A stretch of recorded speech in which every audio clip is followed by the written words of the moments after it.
Salutations, chers amis. Je présente à votre attention les dysfonctionnements et pannes les plus courants qui surviennent sur la Hyundai Elantra. Il n'y a pas de problème particulier avec la mécanique de la transmission. La durée de vie du joint homocinétique est modérée, après 150 000 km, les jeux et le bruit sont accrus, mais il n'y a aucune difficulté de remplacement, des pièces non originales de bonne qualité sont disponibles.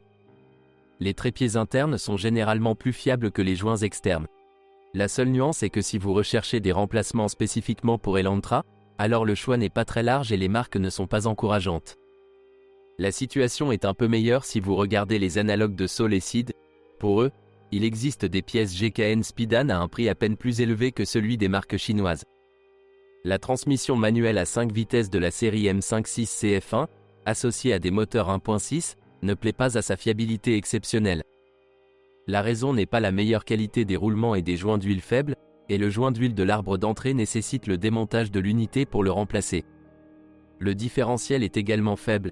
Avec de l'huile sale et une charge importante, il est très probable que les satellites collent à l'essieu avec destruction ultérieure du carter de la boîte de vitesse. Les unités sont peu coûteuses à réparer. Généralement tout se termine par le remplacement des roulements et des joints, parfois des synchroniseurs, et moins souvent les pignons de 5e vitesse sont changés. Mais si vous conduisez une voiture lente pendant une longue période, il y aura très probablement du Stalingrad à l'intérieur et, en raison des dommages causés à la carrosserie, il n'y aura rien à restaurer.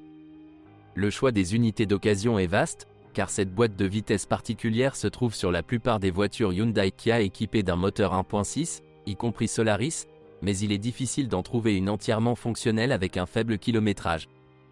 Vous pouvez écouter le gémissement naissant de la transmission depuis l'intérieur de la voiture pendant la conduite. Il est donc fortement recommandé de la vérifier sur un pont élévateur avec les roues suspendues. Les transmissions automatiques de la série A4 CF2 sont nettement plus fiables que les transmissions manuelles. Avec des intervalles de vidange d'huile standard de 50 à 60 000 km, après 150 000 km, le corps de soupape nécessitera très probablement une attention particulière, mais souvent tout se limite au simple lavage et au remplacement de la pression linéaire et des solénoïdes de blocage du moteur à turbine à gaz.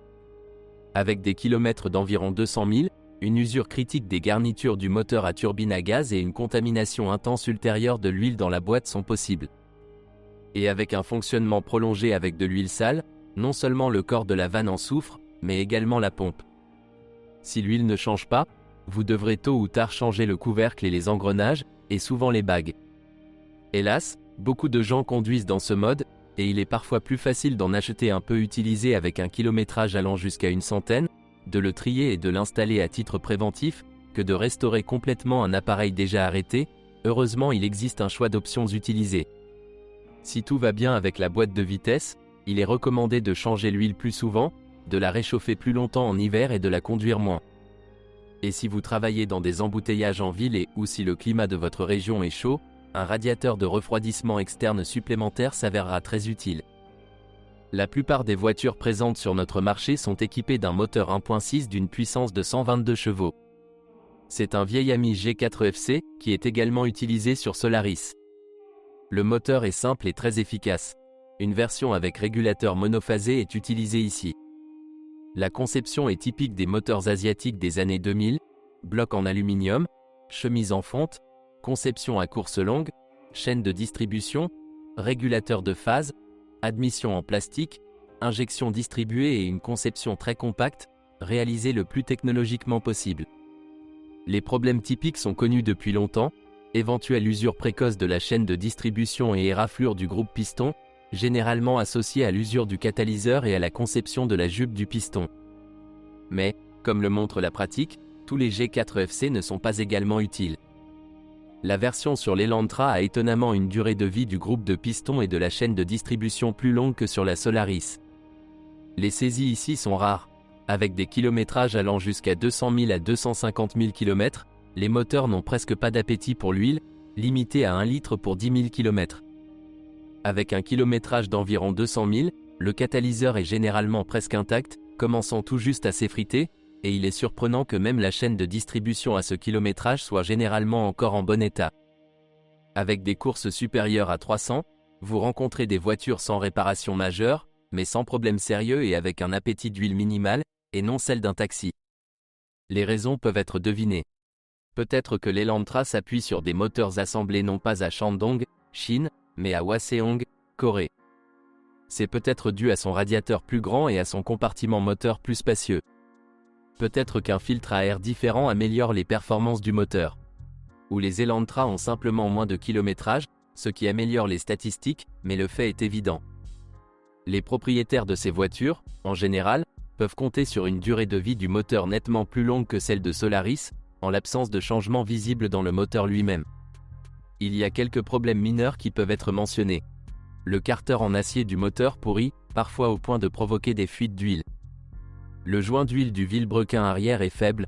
En cas de dysfonctionnement du système de ventilation du carter, il fuit souvent, et vous pouvez également vous retrouver sans huile en raison du dévissage du couvercle du canal d'huile dans le bloc côté volant.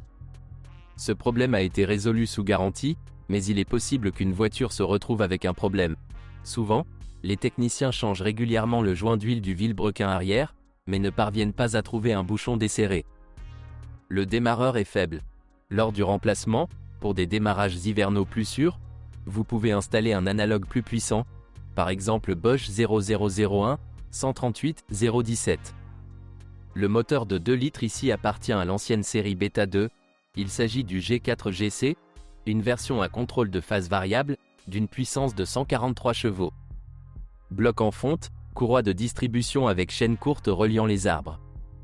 Le régulateur de phase est un type inhabituel, fonctionnant comme un tendeur de chaîne, de conception similaire à celui utilisé sur les moteurs VWEA 113. Le groupe de pistons est très fiable, les voitures équipées de ces moteurs parcourent avec succès 300 à 350 000 km sans réparation majeure. Le propriétaire n'a qu'à changer l'huile et surveiller les jeux thermiques des soupapes, ils disparaissent, même à des kilomètres allant jusqu'à 100 000 et sont régulés en sélectionnant un poussoir.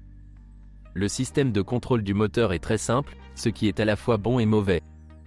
Bien, parce que c'est bon marché et fiable. C'est dommage car les capacités d'autodiagnostic sont très limitées. S'il y a des problèmes avec l'alimentation électrique ou le système d'allumage, aucune erreur n'apparaîtra et les algorithmes du mode d'urgence peuvent entraîner des pannes du catalyseur et du matériel du moteur. Peut-être que les marques coréennes en général sont loin des marques européennes en termes de protection anti-corrosion, mais en particulier, l'Elantra HD est étonnamment bien peinte et, toutes choses égales par ailleurs, elle surpasse la Kia Cerato de deuxième génération récemment révisée, même malgré le plus jeune âge de ces derniers. Probablement, non seulement la qualité de la peinture, du traitement des métaux et des coutures a joué un rôle, mais aussi la conception aérodynamique élégante. De grands rayons de courbure signifient également des contraintes moindres dans le métal et une plus grande résistance à la corrosion. Des éclats de peinture se produisent sur les bords d'attaque du capot et du toit ainsi que sur les arches, mais pas très souvent et certainement pas partout à la fois. La peinture tient relativement bien, et si elle s'est déjà décollée, la galvanisation laisse au propriétaire beaucoup de temps pour repeindre les dégâts. Les copeaux se répandirent lentement et à contre-cœur. L'équipement intérieur est simple et fiable. Si vous n'êtes pas gêné par le design, clairement dessiné, inspiré, des intérieurs des Toyota RAV4 et Lexus RX, alors vous ne pouvez trouver à redire qu'aux matériaux. Tout a l'air bien si l'intérieur a été soigné. Mais les micro-rayures et la saleté incrustée peuvent tout gâcher. Ni la façade ni les panneaux de porte n'aiment vraiment pas les gens sales et les fumeurs. Le volant trahit le kilométrage de la voiture, le cuir perd sa présentation par 100 000, et par 150 il se décolle presque en morceaux. Les volants en plastique résistent mieux, mais après un kilométrage de 120 à 150 000, ils sont essuyés et ont également peur des clous et des anneaux pointus. Le système électrique dans son ensemble ne pose pratiquement aucun problème. Le générateur dispose d'une ressource stable de 150 à 200 000 avant l'apparition de problèmes d'usure du collecteur et des roulements. Il arrive aussi qu'avec des courses supérieures à 250, il n'y ait aucun problème sauf l'usure des balais et les pannes du relais régulateur. Même les ventilateurs des radiateurs, leur câblage et leur réglage fonctionnent parfaitement. Les masses du corps ne sont pas faites de la meilleure des manières.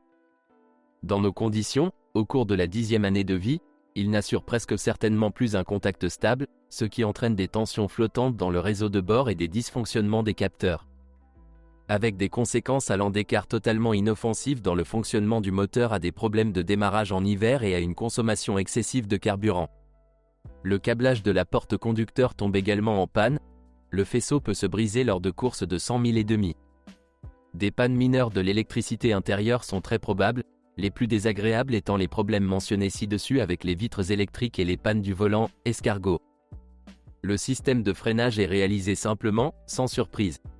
Les composants bon marché n'ont pas une durée de vie record, tant pour les plaquettes que pour les disques de frein à disque.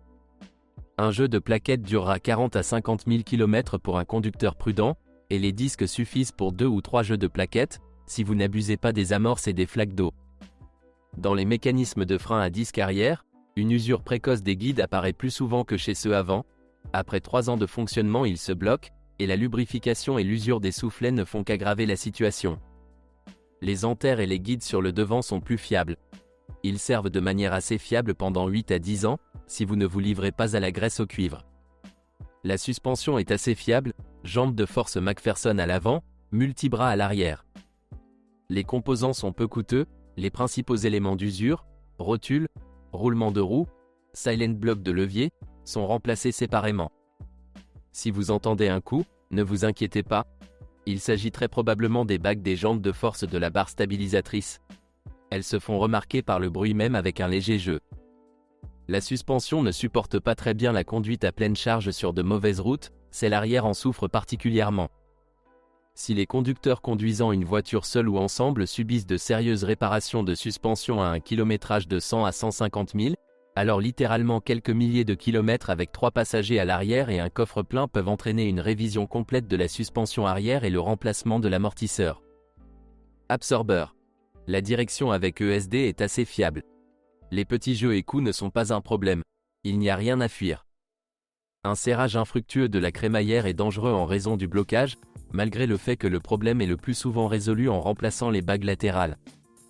Ce sont toutes les informations sur les problèmes de la Hyundai Elantra 4. Si vous en savez plus ou n'êtes pas d'accord avec ce que vous avez entendu, je vous attends dans les commentaires.